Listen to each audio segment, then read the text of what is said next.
The notification chimed at 2:47 a.m. while I was elbow deep in the engine bay of my Ford pickup. Motion detected in the living room. I wiped grease from my hands and pulled out my phone, expecting to see our tabby cat knocking over another plant. Instead, I watched a man in a tailored overcoat cross my rug. My name is Rylan Ventor, and until that moment, I thought my biggest problem was a blown head gasket.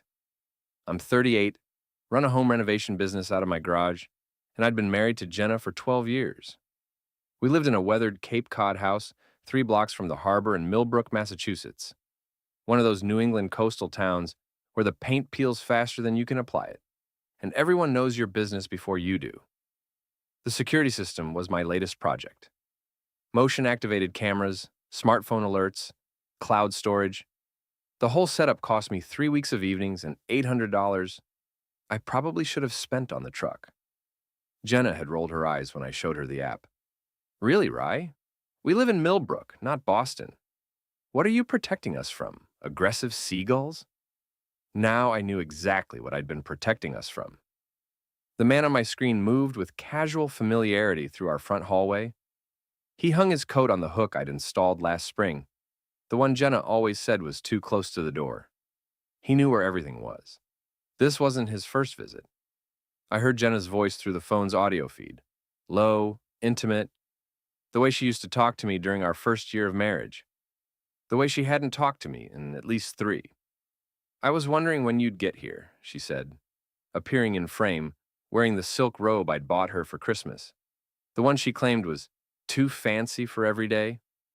The man stepped toward her, and I recognized him. Chad Rains, everyone called him Chaz, owned the biggest real estate development firm in town. I'd done work on 2 of his properties, back when Jenna first started her architecture job downtown. He was the kind of guy who wore $1,000 shoes to construction sites and complained when they got dusty. My wife kissed him like she meant it. I sat in my driveway, engine oil under my fingernails, watching my marriage collapse in high definition. The smart thing would have been to storm inside, confront them both, demand explanations. Instead, I did what 12 years of living with Jenna had taught me to do.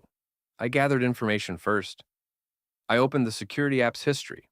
The motion alerts went back 6 weeks, every Thursday night, same time. Chaz's BMW in my driveway, while I was supposedly at my weekly poker game at Murphy's Bar. Except I'd stopped going to poker 3 months ago when business got tight. I'd been spending those Thursday nights in the garage, catching up on paperwork and avoiding another fight about money. Jenna thought I was still playing cards and losing $20 pots to guys who installed cable for a living. She'd built her affair around my supposed schedule, never bothering to check if that schedule was still accurate. The footage showed everything. Chaz letting himself in with a key, my spare key, the one from under the fake rock by the front steps. Jenna greeting him in different outfits, different poses, same hungry expression. They used my kitchen, my living room, my bedroom. They drank wine from the glasses I'd given Jenna for our anniversary.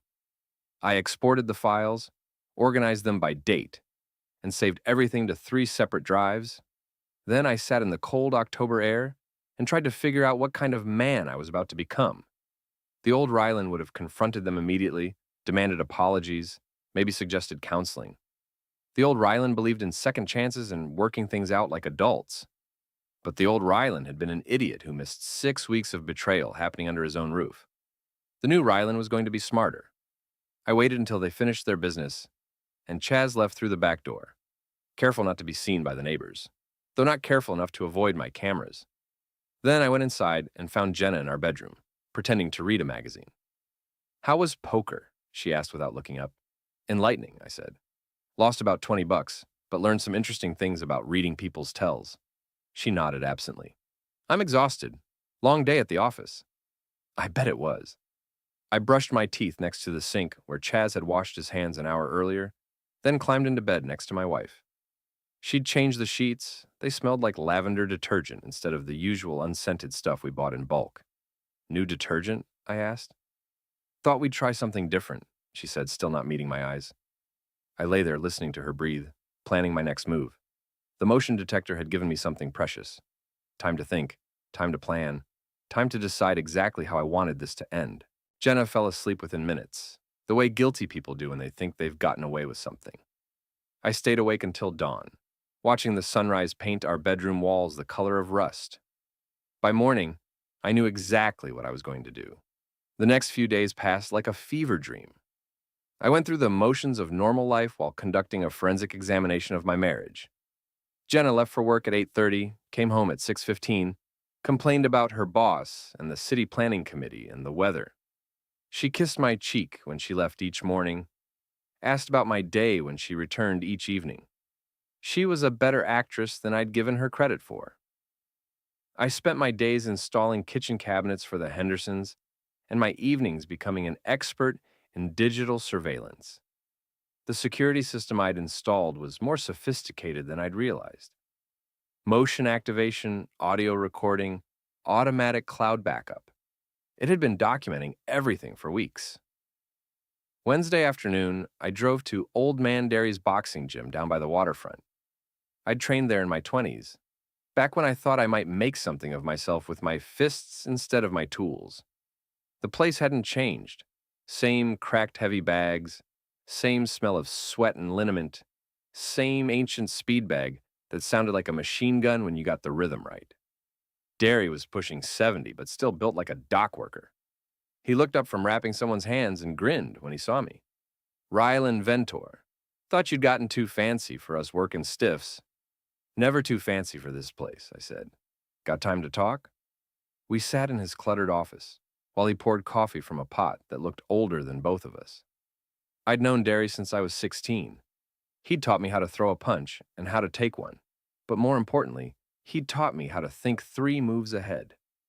"What's eating you, kid?" he asked. I told him everything. The cameras, the affair, the lies. Derry listened without interrupting, occasionally nodding like he'd heard variations of this story before. "So, what's your plan?" he asked when I finished. "That's what I'm trying to figure out. You want my advice? Don't do anything stupid. Don't throw punches, don't make threats. Don't give them any excuse to paint you as the bad guy. You want to win this thing, you use your head. What if I don't want to win? What if I just want them to lose?" Derry studied me for a long moment. "That's a dangerous way to think, Rylan. But if that's the road you're going down, make sure you're willing to live with where it ends." I left the gym with a guest pass and a lot to think about. That evening, I started going through Jenna's digital life with the same methodical approach I used for electrical work. One circuit at a time, following each connection to its source. She'd been sloppy with her passwords. The same 8 characters she'd used for everything since college. Her maiden name plus her birth year. It got me into her email, her social media, her cloud storage. What I found there painted a picture that was somehow worse than the simple affair I'd discovered. Chaz wasn't just her lover. He was her exit strategy.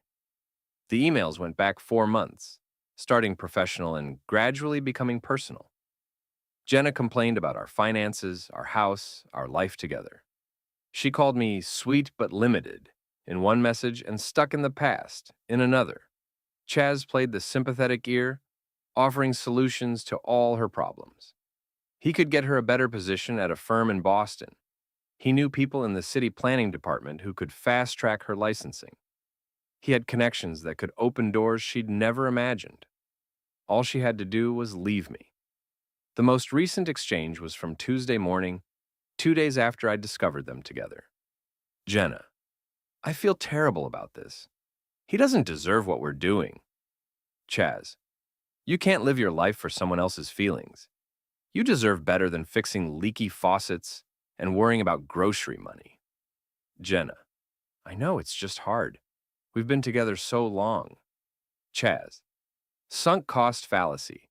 Just because you've invested time doesn't mean you should keep investing more. Trust me, I know about cutting losses. Reading that felt like taking a punch to the solar plexus. 12 years of marriage reduced to a business decision about cutting losses. I printed every email, every text message, every digital breadcrumb that showed how they'd planned to dismantle my life. Thursday evening arrived like a storm front. I parked 3 blocks away and walked back to my house, approaching from the alley behind our neighbor's garage. The motion sensors were set to send alerts to my phone, but I'd disabled the audio notifications. I wanted to watch this unfold in real time. Chaz arrived at 7:30 sharp, parking in the same spot he'd used for 6 weeks. He let himself in through the front door like he owned the place. This time, I was ready for him. I'd spent the afternoon preparing. The spare key was still under the fake rock, but now it opened a door equipped with additional security measures. Hidden cameras in every room, audio recording equipment, and a few surprises that would make this evening memorable for everyone involved. My phone buzzed with motion alerts as they moved through the house. Living room, kitchen, bedroom, their usual routine. But tonight would be different. Tonight they were going to discover that their private affair had become a very public performance. I waited until they were settled in the bedroom, then sent the first message. The text went to Chaz's phone at 8:15 p.m. You missed a spot under the left pillow. I watched through the bedroom camera as he checked his phone, frowned, then lifted the pillow. Nothing there, of course. But the message had the intended effect. Sudden paranoia, whispered conversations, nervous glances around the room. Who was that? Jenna asked. Wrong number, Chaz lied, but I could see the wheels turning in his head. He was smart enough to be worried, just not smart enough to leave. The second message arrived 10 minutes later. The motion detector catches everything. Smile for the camera. This time, Chaz bolted upright and started searching the room.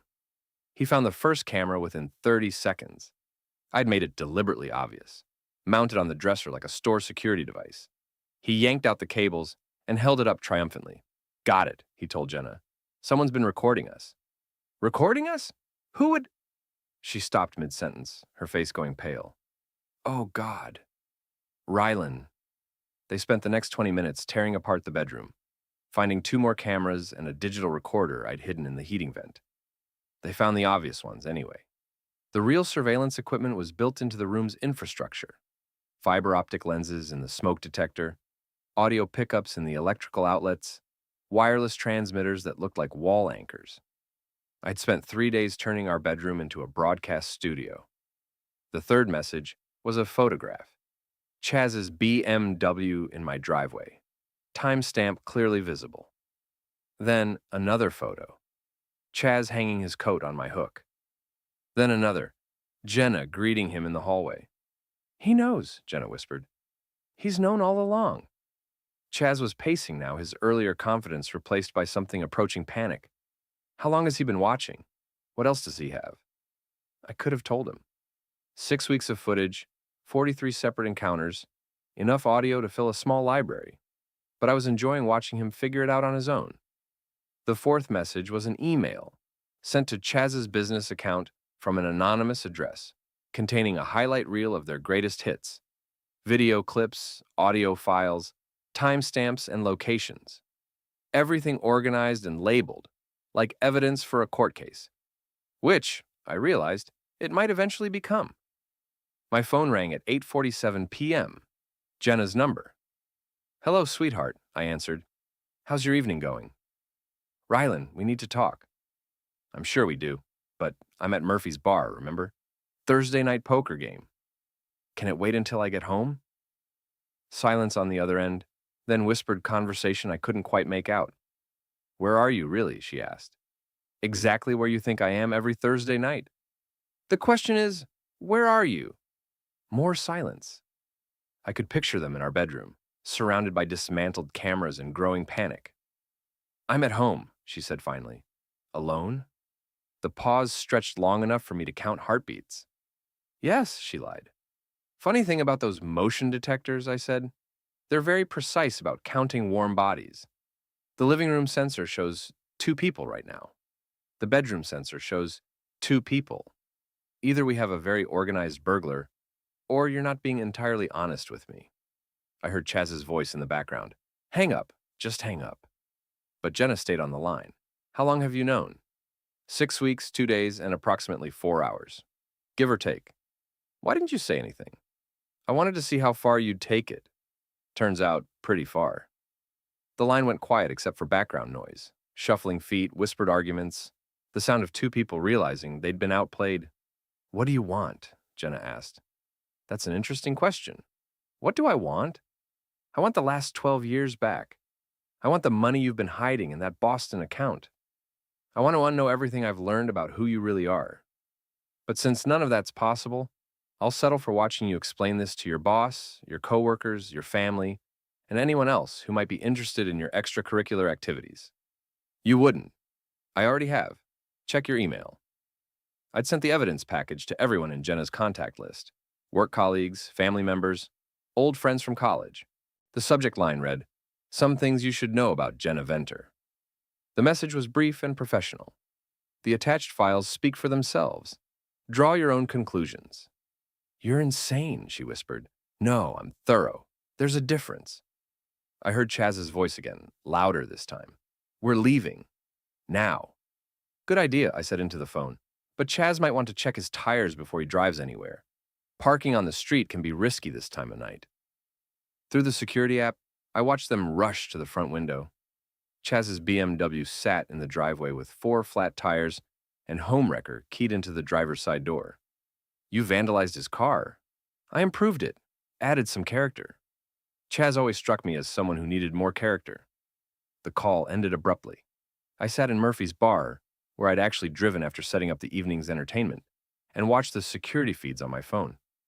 Chaz and Jenna stood in my driveway, arguing in heated whispers, while he called a tow truck on his cell phone. The bartender, Mickey, leaned over and glanced at my screen. "What you watching there, Rye?" "Home movies," I said. "Documentary about marriage in modern America. Very educational." "Any good?" "Better than most reality shows. More plot twists." I ordered another beer and settled in to watch the rest of the performance. This was only the opening act. Friday morning brought consequences like a nor'easter brings rain, sudden, overwhelming, and impossible to ignore. I woke up alone in my house for the first time in 12 years. Jenna had left sometime after midnight, taking 2 suitcases and leaving a note on the kitchen counter. "We need space to figure this out." Space. As if geography could solve what surveillance had revealed. My phone had been buzzing since dawn. Missed calls from Jenna's sister, her mother, 3 coworkers, and someone named Patricia from her architecture firm. The evidence package had made its rounds through her professional and personal networks with the efficiency of a computer virus. I made coffee and checked the morning's damage. The video files had been viewed 847 times across various devices. The email had been forwarded to addresses I didn't recognize, spreading beyond my original distribution list into the wider community. Millbrook was a small town where secrets traveled fast, and I'd just released the biggest secret of the year into the wild. My first appointment was at 9, installing bathroom fixtures for the Kowalskis on Elm Street. Mrs. Kowalski greeted me at the door with the expression of someone who'd seen something she wished she hadn't. "Morning, Rylan. How are you holding up?" Word traveled fast in small towns, but not that fast. Unless... "You saw the email," I said. She nodded sympathetically. "My sister Linda works at the planning office downtown. She said everyone's talking about it." I spent the morning installing a new vanity while fielding questions about my marriage, my plans, and my mental state. Mrs. Kowalski meant well, but her concern felt like curiosity, wrapped in casseroles and sympathy cards. "You know," she said while I connected the plumbing, "my cousin went through something similar. Caught her husband with the neighbor's wife. Took him for everything in the divorce." "I'm not looking to take anyone for anything," I said. "I just want them to own what they did. Sometimes that's harder than taking their money." She was right about that. My phone rang while I was testing the faucet connections. Unknown number, but I recognized the voice immediately. "This is Chad Rains. We need to talk." "Do we? I thought you said everything you needed to say in my bedroom. Look, I know you're upset, but what you did last night crossed a line. Vandalizing my car, sending those files to people, that's harassment. I could press charges." I laughed, which seemed to surprise him. "You could try," I said, "but I'm not sure he caught me sleeping with his wife plays well in court. Plus, I have a very good lawyer who specializes in documentation. Turns out, when you record everything, it's hard for people to lie about what happened." "What do you want?" "I want you to disappear. Leave town, find a new hobby, stop using my house as a hotel." "Simple enough." "I have a business here. I can't just leave." then I guess you'll have to learn to live with the consequences of your choices. Fair warning, though, I'm just getting started. I hung up and went back to work. The Kowalski's bathroom was coming together nicely, all clean lines and proper connections, unlike some other things in my life. That afternoon, I drove to Jenna's office downtown. The Millbrook Planning and Development Department occupied the second floor of a converted warehouse, all exposed brick and industrial lighting. Very modern, very progressive, very much the kind of place where people like Jenna could reinvent themselves as something more sophisticated than the wife of a handyman. I found her at her desk, staring at her computer screen with the expression of someone reading her own obituary. "Busy day?" I asked. She looked up, startled. "You can't be here. This is my workplace. It's a public building. I pay taxes. I have every right to be here." Her supervisor, a thin woman named Patricia, approached from across the room.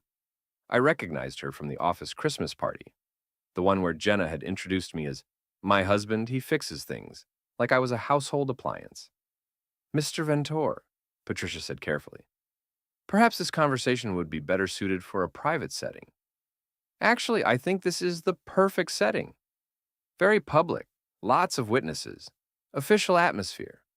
Seems appropriate for discussing official business." "What official business?" Jenna asked. I pulled out a folder containing printouts of her email exchanges with Chaz, the ones discussing her plans to leave me, her complaints about our finances, and most importantly, her requests for help, getting a better position through his connections.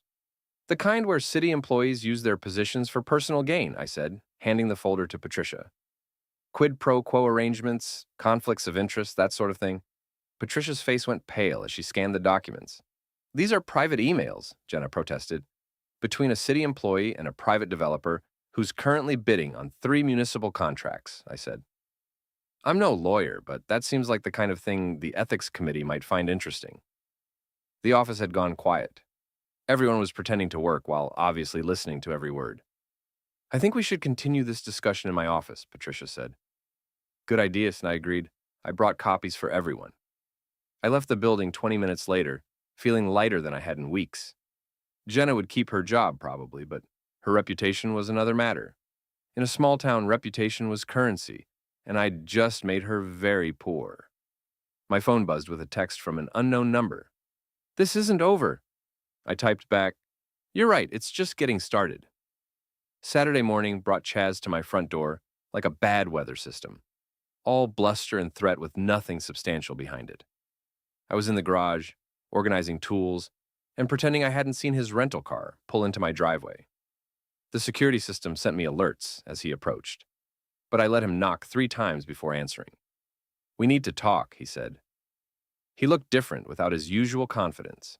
Rumpled clothes, stubble, the kind of desperation that comes from watching your carefully constructed life collapse in real time. "Come on in," I said, stepping aside. "Can I get you some coffee? Water? A tour of the security system you've been ignoring for 6 weeks?" He followed me into the living room, glancing nervously at the corners, where he'd found cameras 2 nights earlier. "How many more are there?" he asked. "Enough. Have a seat." He remained standing, trying to maintain some illusion of control. "I want to make a deal with you."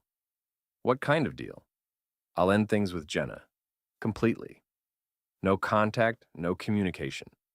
I'll even leave town if that's what it takes. But you need to stop this campaign of harassment." I sat down in my recliner, the one Jenna always said made the living room look cheap, and studied him. Up close, Chaz looked older than his 41 years.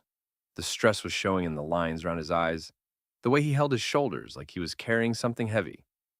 "Harassment?" I said. "That's an interesting word choice.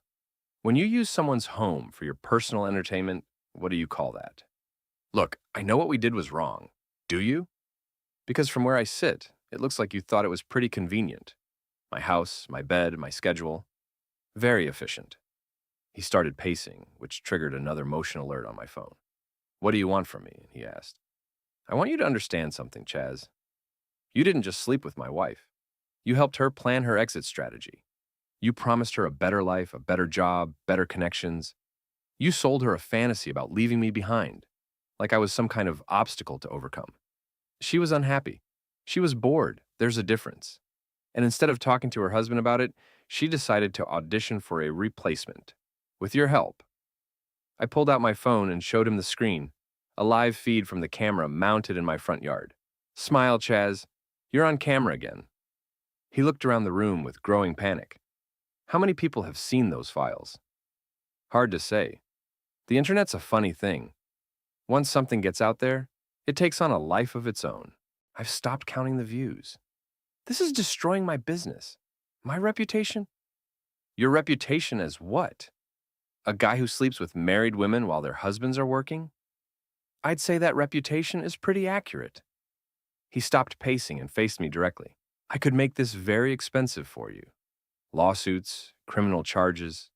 For what? Recording activities in my own home? Sharing factual information about my wife's behavior? Good luck with that. The truth was, I'd already consulted with a lawyer, Tom Bradley, who'd handled my business incorporation and a few contract disputes over the years. Tom had reviewed everything and given me the same advice Old Man Derry had.